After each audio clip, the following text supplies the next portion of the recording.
some time ago, we became interested in methods of supplementing trace minerals to that pre-weaned calf. That's the calf that's still suckling the mother prior to the weaning response, or prior to that activity of weaning, which, as I described earlier, is the most stressful event that calf will ever experience.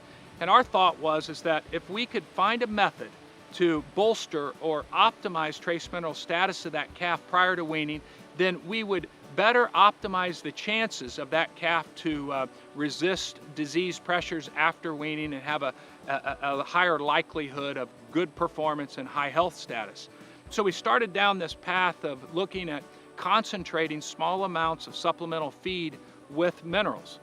And what we found is that these calves were very reluctant to consume these feeds when they contained highly concentrated amounts of essential trace minerals. There was nothing wrong with the feedstuffs, because we could take those same feeds and provide it to the mature cows or bulls and they would eat it fine. But the calves were very finicky, very sensitive to their consumption.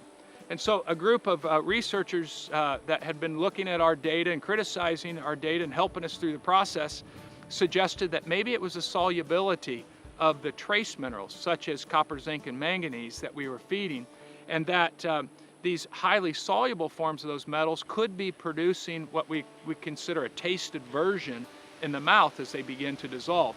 Much like what humans might recognize if you've ever had a metal taste in your mouth, like aluminum foil or tin foil type of a taste. Well, we're not able to ask the calf what they're actually tasting or adverse to, but we started looking at trace mineral sources that were lesser soluble at neutral pH. And the hydroxychlorides have this distinct characteristic of being less soluble than the sulfate sources of the same essential metals. And so that's what we did.